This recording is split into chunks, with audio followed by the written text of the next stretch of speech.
want to talk about Blend Bunny in general, because for me, that is the go-to brand that I use all the time. Blend Bunny Cosmetics, I feel like there is a lot of kind of brands that people talk about that are kind of indie or niche brands that maybe don't get a lot of reviews or in-depth information on online.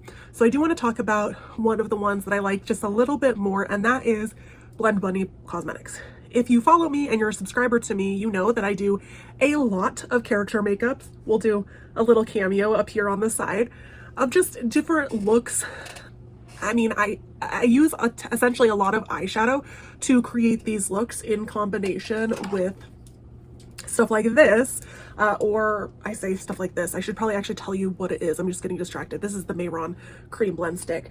But I also use just a lot of colored eyeshadow because I find that if I want different tones, I have everything that I can possibly want when I go to create those looks. So because of that, I look for certain things in eyeshadows. The first is they have to have fantastic, beautiful, blendable mattes. And they have to have them in every single color imaginable. This is a must for me. I want to talk about Blend Bunny in general because for me, that is the go-to brand that I use all the time. You probably can't tell because it doesn't look like I've used these all that much, but I have, let's see, 1, 2, 3, 4 eyeshadow palettes. This one is one that I decanted. It's still Blend Bunny. I have this one that's a multi-chrome quad palette. I have this one, love this one, and I have this one. This is actually what I used on my eyes today in combination with this guy. Just so you guys are aware of what some of the Blend Bunny Cosmetics palettes look like. All of them pretty much have a mirror. I'm not going to flip it around because the flat glare. They have a ton of different colors. I love the Blend Bunny formula. It is beautiful. You can see I've dug into a certain amount of them. It doesn't look like this because a little goes a long way. I mean, I can show you. I mean, I did use this on my eyes today, but if I swirl in there a couple of times and swatch this on my skin, you can see, like, first of all, pigment, but second, I mean, for a matte, that went really far. The Lure palette is much the same. This one is more like mermaidy themed. It does not have a mirror, although I will say, I think a lot of theirs do have a mirror. It just kind of depends on which one you buy. Again, a lot of mattes with some shimmers that correlate with it. I love this one for some of those more purple, green, blue looks. This is the one that I use the most for that. I have this guy that I kind of decanted because this is the one I use the most out of all of them. And so I can see all of the colors in this one very, very easily. I will say there is a palette that I use a lot that's not Blend Bunny, but you can see I've dug into this one quite a bit. Weirdly enough, I've actually used the white in this one quite a bit.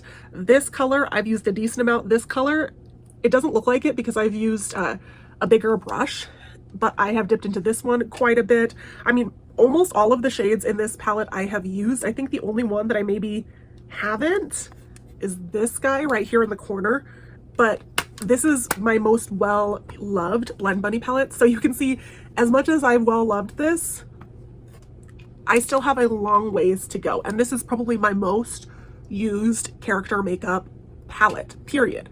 So, I mean, again, just looking, I just have to show you one more time. Let's see, is there any color that tends to be tricky to get super pigmented? Let's do red, actually, because I feel like that is one that tends to be just a little trickier. Look at that pigment. And seriously, you guys, if you're looking to do any sort of character makeup looks, you really can't go wrong with Blend Bunny. I do want to talk a little bit about their multi-chrome quad. I don't know if they still sell this or if this was a limited edition thing. I'm not sure. They do tend to have some palettes that come in and out from what I have seen, but these are very, very pretty. I mean, on the screen, you can see like kind of this tealish color, like a mint green, a yellowish green color, and a purple, but in person, they're slightly different. Like this one's a little bit more purple, this one's a little bit more green, this one's a little bit pinky, and this one's a little bit more blue rather than green. I'm actually wearing, let's see, I'm wearing this one on my eyes right now. I do like this. I find that they're deep enough that I don't get as much use as I probably could out of these. You know what I just realized? I'm not wearing mascara. Oh well. Wow. Okay, apparently I'm just all over the place today. I don't know what is going on with that. Actually, I do. Everybody always says that I have undiagnosed ADHD, and I'm here to tell you, my doctor's never told me that. At least that's what I always tell them. I've also never asked, so there you have it. The very last thing that I do want to talk about, because Blend Money does actually offer some other things. I believe they offer bronzers, blushes, all of that. I have never tried anything else except for the eyeshadows and this blush palette. Now, I actually am a cosmetologist, and so I sometimes do makeup on clients. And so I do makeup on clients, and that is actually what I bought this for, because I love their eyeshadow palettes so much that I was like, oh my gosh, Blend Bunny has these beautiful palettes with a large range of blushes that will work really well for my professional kit. Oh, okay. As much as I love the eyeshadow that they have, this is not my favorite ever blush. I will say the variety, unmatched. The price was fantastic. Okay, you're gonna have to fact check me on this. I'll try to put it on the screen if I remember. These are around $30 if I remember correctly. So, I mean, an unmatched price too. If you're buying high-end blush, typically you're going to spend $30 for an individual blush. So I get that. However, these were not the pigment that I wanted them to be. I actually put some on today, and you can see, you can't really, well, you can't see. You can't see because it doesn't look like there is any. This blush, I feel like, is just not what I want it to be. The eyeshadow, I find, is so pigmented. A little goes a long way. It does exactly what I want it to do. There is some kick up, but their mattes are unmatched, I feel like. I will say, like I said, there is one other palette that I use for my character makeup looks, and if you're curious, I hate myself for this, but it is a limited edition palette that I bought 2 years ago, and it's probably expired, and I still use it. You can see how much I use it. Oh, let's actually zoom in. You can see how much I use it. Like, this green is quite dipped into the red, the blue. Like, it's just a very well-loved palette. But this, every time I go to use it, it's never what I want it to be. I think I put on this color. Yeah, I put on this color earlier today. I almost want to put on, let me put on a little bit of this red blush, because I do love a red blush, and it looks very, think of the words for me. I am really chaotic today. I am so sorry.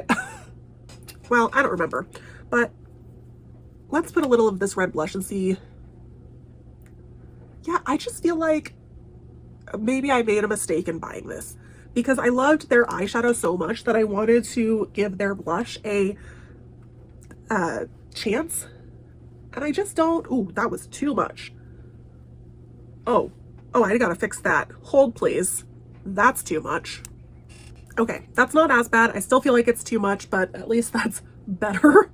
Holy crap. I look like, you know, one of those porcelain dolls that have the concentration of blush right here on their cheeks. Bad. Anyways, it just surprised me how the formula of this blush didn't really seem to live up to the expectations that I had in my mind. I mean, quite frankly, I think that the e.l.f. Power Infused blush is better. I think the Tarte blush is better.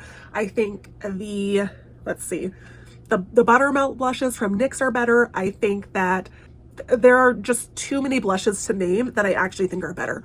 But if you're going for eyeshadow, especially if you like really bright eyeshadow, they do have some toned down eyeshadow as well, especially if you're very much into matte eyeshadow. Blend Bunny is a great place to start for that, because I find that just too many brands just can't, they don't do a great matte eyeshadow. I mean, one thing that comes to mind, and don't get me wrong, I actually love this palette, but example, the Makeup by Mario Master Mattes palette.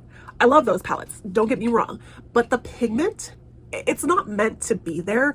I don't consider those very smooth, soft, spreadable mattes like I do the Blend Bunny eyeshadows. The only eyeshadow that I can think of that could possibly be comparable to it, if you want a comparison, or if you've never actually used Blend Bunny, let me think about this. I'm looking at my shelf right here. The only one that I can think of that might be similar in texture and formula to my Blend Bunny is the mattes from Dose of Colors. Let me actually test that. All right, let's see. I have two Dose of Color palettes right here. I love these monochrome palettes. They're my favorite type of palette because I find that they're small and compact. Not gonna flash you guys with the mirror, but well, I mean, I think that they're similar in texture. Not quite as good though. Let's see. Let me try the Sigma, see if those are similar. Oh, actually Sigma might be similar. Sigma is definitely similar in spreadability, although Sigma does not offer the same amount of shade range as. Let me just do one more to see if this is similar, just so you guys have like a good baseline texture wise with some that are a little bit easier to come by. Sigma is also still kind of a niche brand that not everybody knows about or owns. Let's try ColourPop. Let's see what that one's like. I'm gonna try to, I've got like all my fingers dirty at this point. This is automatically is not as smooth, but no, it's not the same. All right, I'm gonna dig through really quick. I'll be right back. All right, you guys are gonna hate me. The only ones that I found were similar is the, there's only 3 and they're all kind of high-end makeup.